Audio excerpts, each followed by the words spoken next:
Todos adoramos algo, pero ¿y si adoramos algo que no está bien adorar? ¿O adoramos lo correcto de la forma incorrecta? Lo que sí sabemos es que la adoración es algo innato. Entonces, ¿se puede enseñar a adorar? Lo veremos hoy estudiando la adoración en la educación.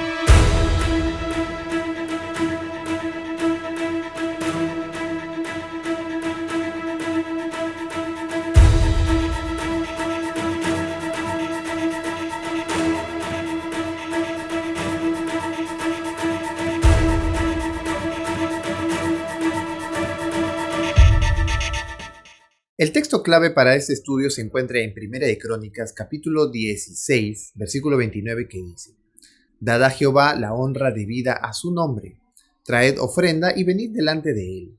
Postraos delante de Jehová en la hermosura de la santidad. Adoración es aquello que amamos más, donde centramos más nuestra atención. La razón por la que vivimos, eso es lo que adoramos. Existe una adoración que no conocemos, la que se dio al inicio en la creación antes del pecado, una adoración limpia, correcta y natural. Sin embargo, en el pecado también podemos seguir adorando, pero nuestra adoración está algo deformada. En Egipto se adoraba al faraón, otros adoraban a Dagón, algunos al sol, la luna e incluso a las estrellas. Hoy casi nadie se inclina a una estatua de sapo, pero sí ante una de un ser humano. Adoramos al dinero, un cantante de rock, actores, políticos, el poder, el sexo, a ti mismo, etc. Es natural adorar, pero ¿por qué es importante adorar lo correcto? Existe una experiencia de la adoración en el capítulo 3 de Daniel. Nabucodonosor quería que se adore la estatua que había levantado, como muestra de obediencia y reconocimiento a su autoridad como rey de reyes. Pero al ver la desobediencia de Sadrach, Mesach y Abednego, el rey los mandó a llamar para amenazarlos de la siguiente manera. Dice el verso 15: Ahora pues, ¿estáis dispuestos para que al oír el son de la bocina, de la flauta, del tamboril, del arpa, del salterio, de la zampoña y de todo instrumento de música, os postréis y adoréis la estatua que he hecho? Porque si no la adorareis, en la misma hora seréis echados en medio de un horno de fuego ardiendo. ¿Y qué Dios será aquel que os libre de mis manos? El rey estaba equivocado. Él pensaba que no habría nadie más poderoso que él en ningún lado, desafiando aún así al mismo Dios. El verso 16 en adelante nos dice que Sadrach, Mesach y Abednego respondieron al rey Nabucodonosor diciendo: No es necesario que te respondamos sobre este asunto. He aquí, nuestro Dios a quien servimos puede librarnos del horno de fuego ardiendo, y de tu mano, oh rey, nos librará. Y si no, sepas, oh rey, que no serviremos a tus dioses, ni tampoco adoraremos la estatua que he levantado. Estos jóvenes estaban dispuestos a demostrar su obediencia y lealtad al verdadero Dios a través de la adoración, que incluía su comportamiento y reverencia. Adorar correctamente es importante porque nos ayuda a tener bien claro el objeto de nuestra adoración. Por esa razón, el llamado de Dios en este tiempo del fin es: diciendo a gran voz, temed a Dios y dadle gloria. Apocalipsis capítulo 14, versículo 5. Israel adoraba en comunidad, es decir, adoraban juntos. Una cosa que los unía eran los salmos, los cantos de alabanza. Los cantaban, los recitaban y también usaban instrumentos musicales. Alabar a Dios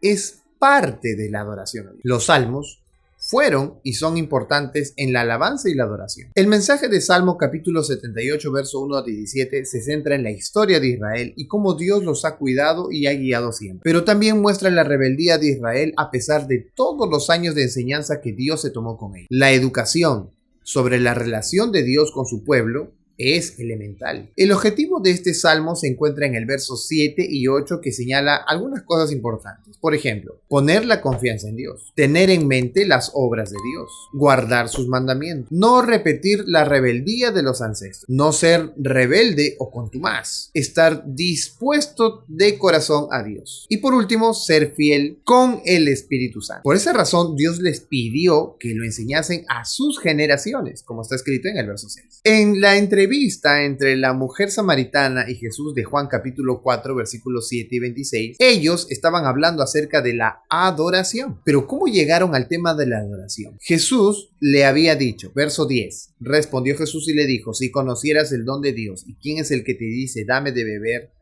tú le pedirías y él te daría agua viva. Jesús había llamado su atención hacia Él mismo, hacia su persona, hacia su ministerio, y a darse cuenta que Él era el Hijo de Dios y que en Él tendría lo necesario para su vida. Ella pensaba que como samaritanos adorando en Samaria estaba bien. Entonces Jesús la corrige. Nota cómo empieza ella esta parte. Verso 20 en adelante. Nuestros padres adoraron en este monte y vosotros decís que en Jerusalén es el lugar donde se debe de adorar. Jesús le dijo: mujer, créeme que la hora viene cuando ni en este monte ni en Jerusalén adoraréis al Padre. Vosotros adoráis lo que no sabéis. Nosotros adoramos lo que sabemos, porque la salvación viene de los judíos. Si esto es así, entonces, ¿cómo verdaderamente debemos adorar? Jesús nos contesta en el verso 24. Dios es espíritu, y los que le adoran, en espíritu y en verdad, es necesario que le adoren. La verdadera adoración debe ser en espíritu, es decir, debe surgir de nuestro amor a Dios, y eso se hace solo cuando lo conocemos personalmente. Mira lo que dice Elena de White sobre esto. La religión que proviene de Dios es la única que conducirá a Dios. A fin de servirle correctamente debemos nacer del Espíritu Divino. Eso purificará el corazón y renovará la mente, dándonos una nueva capacidad para conocer y amar a Dios. Nos inspirará una obediencia voluntaria a todos sus requerimientos. Tal es el verdadero culto. Es el fruto de la obra del Espíritu Santo. Y también la adoración debe ser en verdad. Eso quiere decir que debemos buscar un conocimiento correcto de quién es Dios y lo que requiere de nosotros. Obviamente la doctrina importa. Y no como algunos dicen, tú adoras al mismo Dios, porque en verdad algunos adoran a un Dios que no conocen verdaderamente. Por ejemplo, es bueno saber que Dios no quema a los desobedientes por la eternidad. Tampoco se complace en esto, si no, Dios no fuera amor. Por lo tanto, la adoración se basa en la experiencia que resulta de conocer y obedecer a Dios y las verdades objetivas reveladas acerca de Dios. El espíritu sin verdad es sentimentalismo, basado en la emoción. Y la verdad sin espíritu es formalismo inerte. Por lo tanto, espíritu y verdad son necesarias en la adoración. El lugar de culto para los israelitas era el santuario, puesto que allí había habitado Dios y se les había dado el plan de salvación. Estas dos cosas son el centro de la adoración y su enseñanza, además de mostrar a ese Dios ante el mundo para que también le adore. Mira lo que dice Primera de Crónicas capítulo 16 verso 29. Dad a Jehová la honra debida a su nombre, traed ofrenda y venid delante de él. Postraos delante de Jehová en la hermosura de su santidad. ¿Qué significa la hermosura de la santidad? Adará es el término hebreo de este texto que significa adorno, gloria, y traducido como hermosura en este pasaje. Nos revela que el verdadero culto es bello y santo. Aunque los sacerdotes y la forma de culto impresionaban a los asistentes, el centro de la adoración no era sino la actitud que los movía para estas actividades. Esta actitud se resume en un espíritu de quietud, de reverencia, devoción íntima, de piedad externa, consagración y de gozosa gratitud. Eso es la hermosura de la santidad. Israel estaba rodeado de pueblos idólatras que sacrificaban a sus propios hijos para aplacar la ira o cólera o simplemente la satisfacción de sus dioses. La verdadera adoración a Dios los apartaba de estas prácticas, pero a pesar de todas las advertencias, constantemente caían en aquello que los rodeaba. Hoy, a través de la verdadera adoración, podemos alejarnos también de la falsa adoración e idolatría. Marcos, capítulo 7, verso 1 al 13,